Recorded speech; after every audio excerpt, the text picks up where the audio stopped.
Selanjutnya kita akan coba lihat terlebih dahulu saham-saham pilihan apa saja yang direkomendasikan oleh Bapak Hadrian Mainar untuk perdagangan esok hari dan mungkin saja bisa menjadi salah satu referensi untuk Anda. Dapat Anda saksikan juga di layar televisi Anda pemirsa 4 saham pilihan yang direkomendasikan tampaknya datang dari beberapa sektor yang berbeda, didominasi oleh saham-saham properti sepertinya karena pada perdagangan hari sebelumnya properti dan konstruksi sempat mengalami penguatan yang cukup signifikan. Diketahui juga beberapa saham dari properti ini juga sudah merilis kinerja terutama marketing salesnya di sepanjang 2022.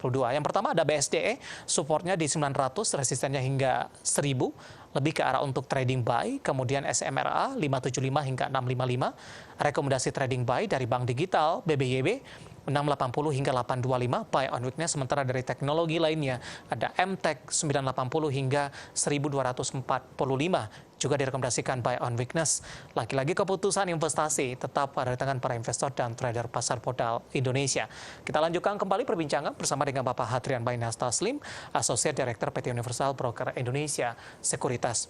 Pak Hadrian, menarik 4 saham pilihan yang Anda rekomendasikan, 2 dari properti ini di perdagangan hari sebelumnya. Properti dan konstruksi juga sempat mengalami penguatan. Secara fundamental mereka juga sudah beberapa merilis marketing sales di 2022.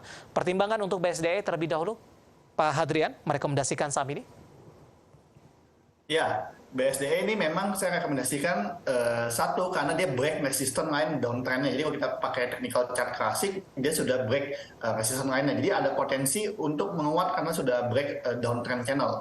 Dan yang kedua, volume BSDE dari Jumat kemarin meningkat ya, ada peningkatan volume. Jadi kita lihat setelah rilis kinerja ada peningkatan volume, berarti respon pasar positif nih karena harga cenderung naik nih.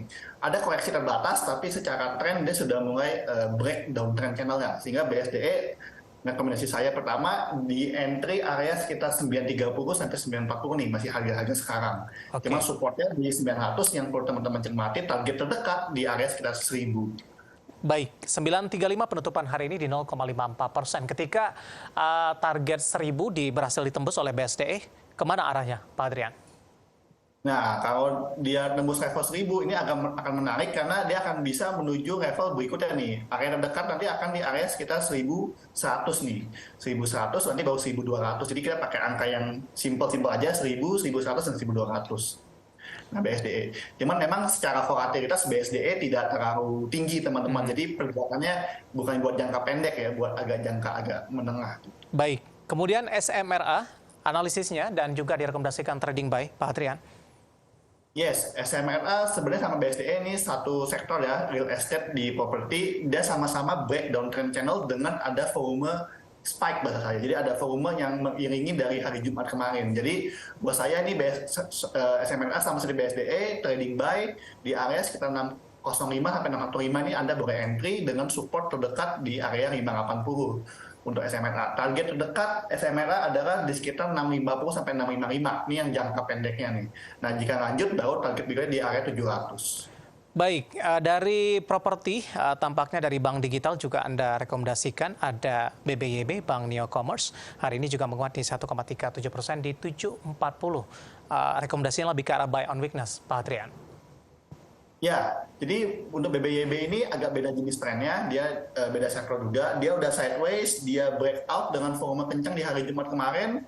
Ternyata breakout-nya koreksi sehat. Jadi koreksinya tapi masih sehat di atas garis MA10 nih, di area 725. Di atas MA10 di harga 725. Jadi buat saya kalau udah breakout, koreksi di atas support, ini namanya buy on weakness nih. Teman-teman yang investor trader boleh ambil posisi sekitar area 720 sampai 730 nih untuk entry BBYB. Tapi dengan batasnya resiko di area sekitar 685 sampai 700 nih. Itu support pertamanya. Ya, target terdekat untuk BBYB.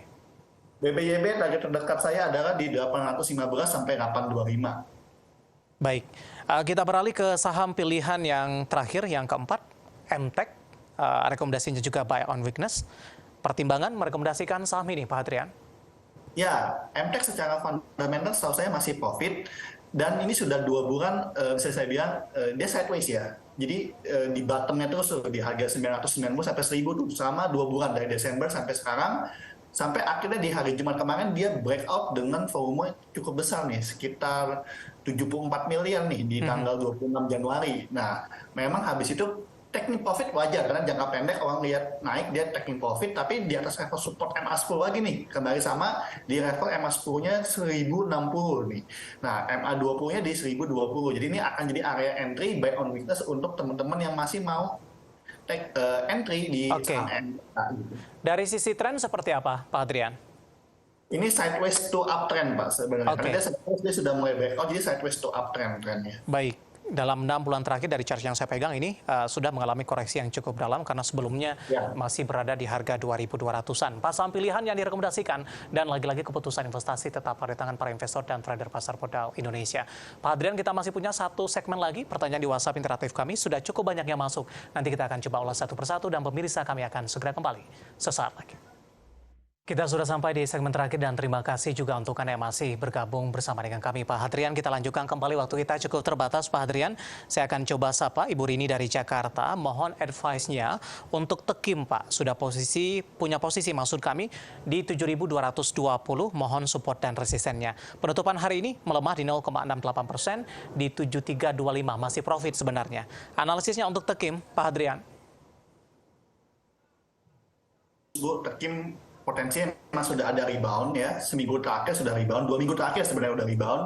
Support terdekat adalah di level MA20, Bu, di area sekitar 7.000 sampai 7.025. Nah, resistennya nanti di MA50 di level 7.500. Kalau saya lihat sih ini potensinya justru menguji resisten ya gitu ya, di 7.500 baru potensi lanjut untuk level resisten berikutnya di area di sekitar 8.000. Di hold saja ya Pak, kalau ambil posisi di 72. Baik. Ya, default, betul. Masih jauh, masih bagus. Selanjutnya tidak menyebutkan nama dan lokasi, Pak Hadrian menanyakan saham SCMA, Pak. Sudah ambil posisi di 190. Analisis Anda untuk SCMA. SCMA, sorry di harga berapa? 210. 190, sudah profit sebenarnya. Oh, sudah profit bagus ya, 190 agak bagus banget, kayak harga lama deh, karena kan jarang gitu. Nah, untuk SMA sebenarnya ada sentimen bagus, itu masuk LQ45, Bu. Jadi 1 Februari nanti SMA akan masuk LQ45, dan ini masih boleh di hold dengan level support terdekat di area 218 sampai 220. Nah, ini bisa dicermati. Nah, jika masih di atas level tersebut, Anda boleh hold. Nah, jika tembus ke bawah, saran saya taking profit karena modal Anda udah modal bagus di bawah. Jika tembus F20 cenderung patah trennya yang buat reboundnya, Anda boleh taking profit. Itu sih saran dari. Selanjutnya Bapak Anggiat dari Bekasi kebetulan menanyakan 2 saham, Antam dan Adaro. Kita ke Antam terlebih dahulu. Sudah ambil posisi di 2.100. Ini juga sudah profit. Penutupan hari ini di 2.310 menguat di 0,87%. Level resisten untuk memaksimalkan profit yang ada untuk Antam.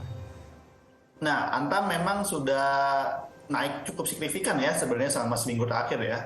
Nah, level resisten terdekat adalah 2370 nih. 2370 ini area belum bisa ditembus selama 4 hari terakhir nih berusaha tembus belum bisa tembus. Jadi resisten terdekat 2,6% lagi di area 2370. Jika nggak tembus, saran saya Anda boleh taking profit. Minimal sebagian dulu. Baik, Adaro, Pak Hadrian selanjutnya ambil posisi di 3140. Nah, 3140 berarti lagi floating loss. Saran saya untuk Adaro, Anda boleh mempertimbangkan switching atau mencari alternatif saham pilihan yang lain. Karena Adaro ini sudah jebol support. Memang ada support terdekat di area 2.900 nih. Tapi batubara sedang banyak yang koreksi ya dari ITMG, Adaro sektoralnya sedang koreksi. Jadi Anda mungkin bisa mempertimbangkan switching atau rebalancing portofolio Anda dengan saham-saham yang masih uptrend. Baik, penutupan hari ini di 2.960 dan sudah meninggalkan level 3.000-an dengan melemah di 1,66%, seiring juga dengan melemahnya harga komoditas batubara. Baik, selanjutnya ada Ibu Jenny menanyakan saham MDKA, apakah sudah boleh ambil posisi tidak, Pak Hadrian? MDKA hari ini juga menguat signifikan, semenjak awal tahun penguatan MDKA juga relatif cukup signifikan juga, Pak Hadrian.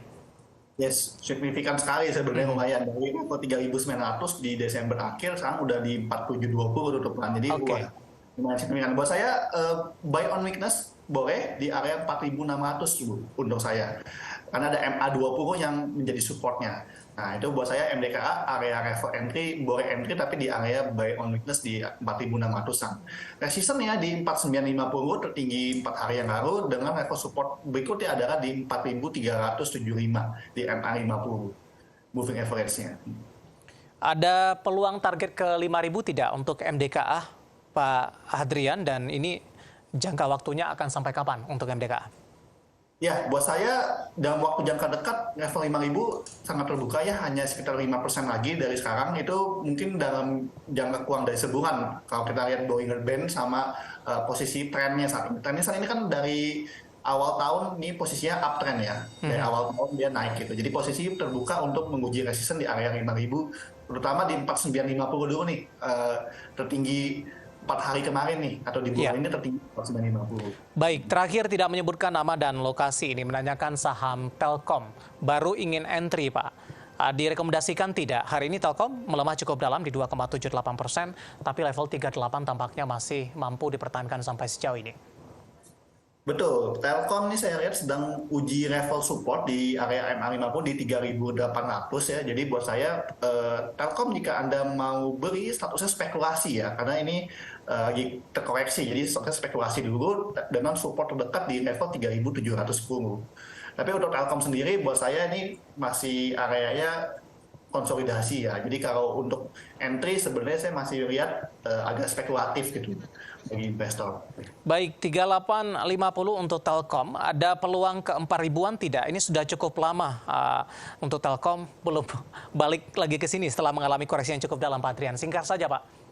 Ya, buat saya Telkom justru masih sideways di area 3.710 sampai 4.010 nih. Jadi sebenarnya masih konsolidasi. Jadi kalau untuk menuju 4.000 bisa, tapi untuk peluang lebih lanjut kita mesti lihat dulu nih ketika mengujinya ada volume apa enggak. Karena kalau seperti sekarang bisa kita lihat nih masih area konsolidasi, masih wait and see lah sebenarnya. Kalau Anda mau entry agak spekulatif gitu.